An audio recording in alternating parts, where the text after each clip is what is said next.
ونصلي ونسلم على رسوله الكريم اما بعد فاعوذ بالله من الشيطان الرجيم بسم الله الرحمن الرحيم۔ معزز سامعین کرام و برادران اسلام، آئیے خطبہ مسنہ کے بعد میں نے آپ کے سامنے نبی اماموں کے امام رسولوں کے رسول احمد مجتبیٰ محمد مصطفیٰ صلی اللہ تعالی علیہ وسلم کے مقدس بارگاہ میں درود و سلام کا نذرانہ عقیدت پیش کریں۔ پڑھیے بآواز بلند، اللہم صلی علی سیدنا و مولانا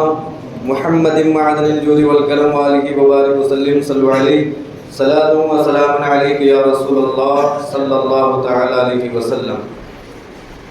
معزز سامعین کرام، یہ ذی القعدہ کا مقدس مہینہ ہمارے سروں پر جو سایہ فکن ہے، یہ چند دنوں کا مہمان ہے۔ 2 یا 3 دن گزر جانے کے بعد پھر ذی الحجہ کا مقدس مہینہ اللہ چاہے گا تو ہمیں نصیب ہوگا، اور اسی مہینے کے جو خاص ایام ہیں انہی کے تعلق سے چند باتیں میں آپ کے سامنے بیان کروں گا جو ہم سب کے لیے مفید اور فائدہ مند ہے، اور عمل کیا جائے تو بیڑا پار ہے۔ معزز سامعین کرام، حضرت ابو ہریرہ رضی اللہ تعالیٰ عنہ فرماتے ہیں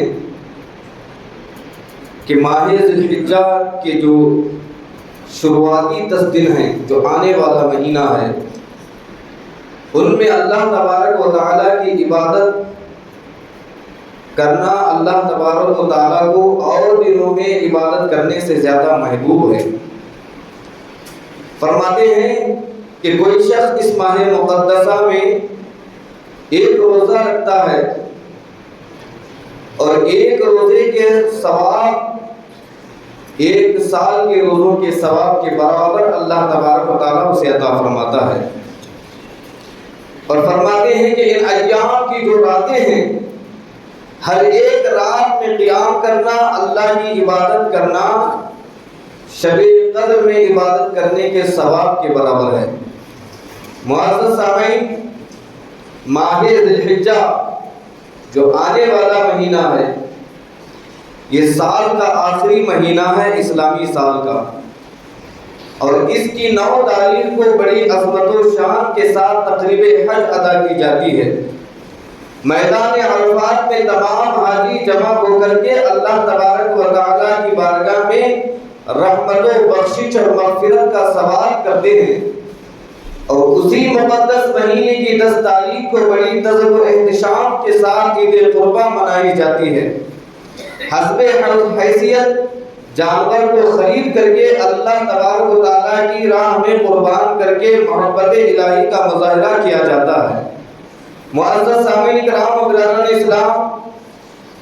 اس ماہ مقدسہ کے جو 10 دن ہیں، ان دنوں کی فضیلت میں علماء کرام یوں بیان فرماتے ہیں کہ اس کے جو 9 دن پہلے کے ہیں، اگر کوئی خوش نصیب انسان ان میں روزے رکھتا ہے، اللہ کی عبادت کرتا ہے، رب تبارک و تعالیٰ اسے 10 انعامات سے نوازتا ہے۔ پہلا انعام تو اسے یہ ملتا ہے کہ مولا تعالیٰ اس کی عمر میں برکتیں عطا فرماتا ہے۔ دوسرا، اس کی مال میں اللہ تبارک و تعالیٰ برکت عطا فرماتا ہے۔ تیسرا، اس کے اہل و عیال کو، اہل خانہ کو ہر بلا مصیبت پریشانی سے اللہ حفاظت فرماتا ہے۔ تیسرا یہ کہ اللہ تبارک و تعالیٰ اس کے نامہ اعمال سے گناہوں کو مٹاتا ہے، نیکیوں کو درج فرما دیتا ہے، اور اللہ تبارک و تعالیٰ اس کی موت کی سکرات کو آسان فرماتا ہے۔ رب تبارک و تعالیٰ اس کی نیکیوں کے پلڑے کو وزنی بنا دیتا ہے۔ قیامت کے دن اللہ تبارک و تعالیٰ اسے جہنم سے بچاتا ہے، اور نیکیاں کرنے اور بلندی درجات پر چڑھنے کی اللہ توفیق عطا فرماتا ہے۔ رب تبارک و تعالیٰ اس کی قبر کو نور سے منور کر دیتا ہے۔ جو آنے والے مہینے کے 9 دن جو ہیں، اس میں روزے رکھے اور اس میں اللہ تبارک و تعالیٰ کی عبادت کرے، ایسے شخص کو یہ 10 انعامات سے اللہ تبارک و تعالیٰ نوازتا ہے۔ معزز سامعین کرام و برادران اسلام، اللہ تبارک و تعالیٰ نے سال میں 12 مہینے رکھے ہیں، اور ہر مہینے میں 3 عشرے ہوتے ہیں، عشرہ بولتے ہیں 10 دنوں کو۔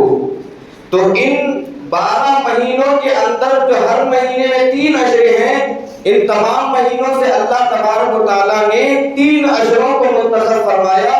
3 عشروں کو چن لیا جو اللہ تبارک و تعالیٰ کی بارگاہ میں بے حد محبوب ہے، پسندیدہ دن ہے۔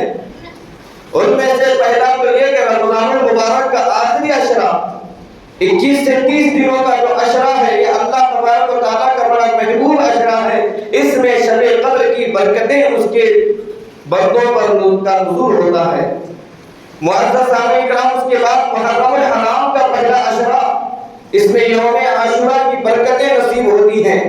اور تیسرا یہ ماہ ذی الحجہ کا پہلا عشرہ جو آنے والا مہینہ ہے،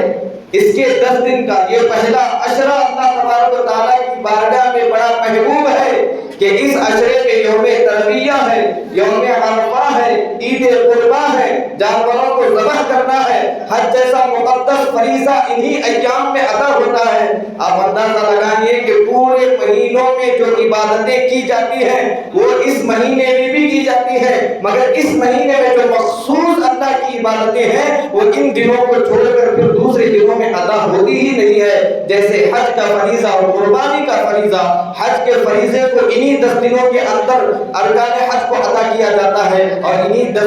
3 دنوں کے اندر آنے والے مہینے میں قربانی کا فریضہ انجام دیا جاتا ہے، جو دوسرے دنوں میں نہیں کیا جا سکتا۔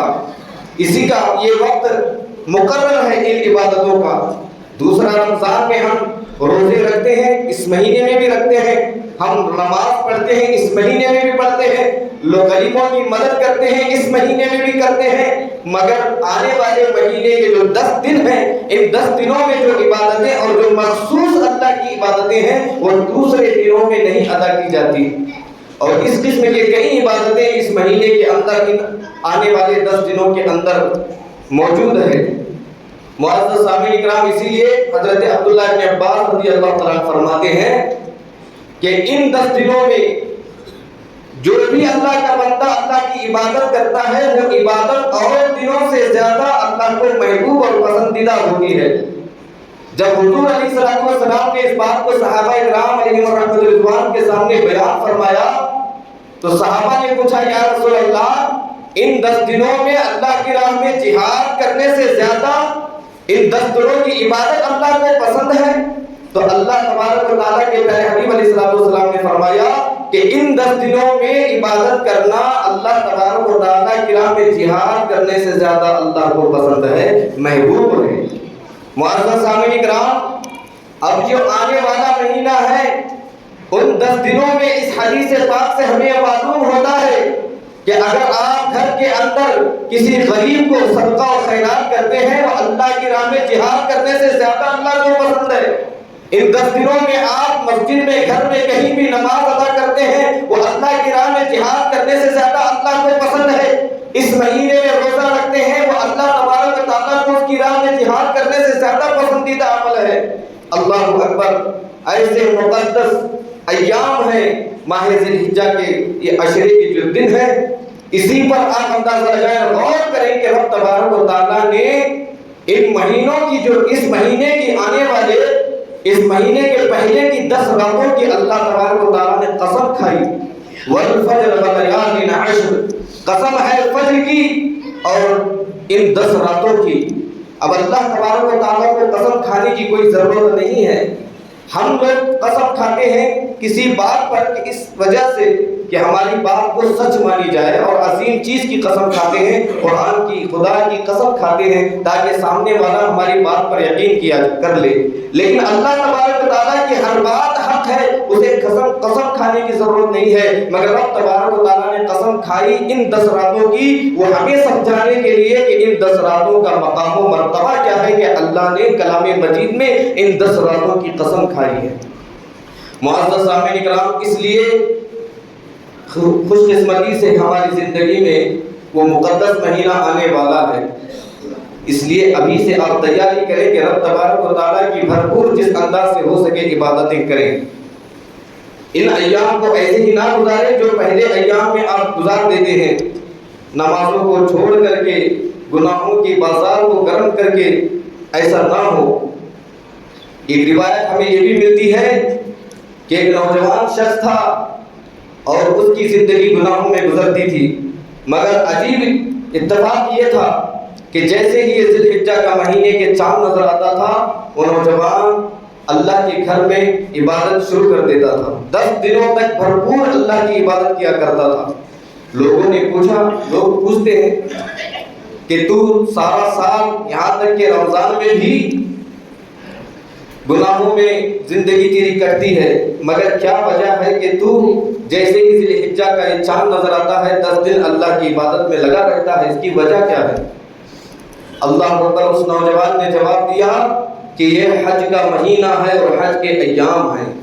معزز سامعین کرام، اس نے جواب دیا کہ حج کے ایام ہیں، حاجی جب حج کرنے کے لیے جاتے ہیں اللہ تبارک و تعالیٰ کے مقدس گھر کی نظارہ کرتے ہیں، مزدلفہ، مینا، عرفات کے میدان میں اللہ کی بارگاہ میں ہاتھ اٹھا کر دعا کرتے ہیں، اور وہ خود بھی دعا کرتے ہیں اور دوسرے مومنین کے لیے بھی دعا کرتے ہیں۔ مجھے یہ پسند نہیں ہے کہ کوئی حاجی اللہ کے گھر کے سامنے، مومنوں میں میرا بھی نام ہے تو میرے لیے کوئی حاجی دعا کر رہا ہو کہ اللہ تو مومنوں کی مغفرت فرما دے، وہاں حاجی مغفرت کی دعا کر رہا ہو، یہاں میں گناہوں کے بازار کو گرم کروں تو میرے لیے اللہ کی بارگاہ میں دعا کیسے قبول ہوگی؟ میں اس لیے عبادت میں لگا رہتا ہوں کہ اللہ کی عبادت میں مشغول رہوں، اور وہاں حاجی جب مومنوں کے لیے دعا کرے اور میرے لیے بھی دعا کرے تو میری عبادتوں کو دیکھ کر اللہ اس کی دعا کو قبول کر لے اور میرے گناہوں کو معاف کر دے۔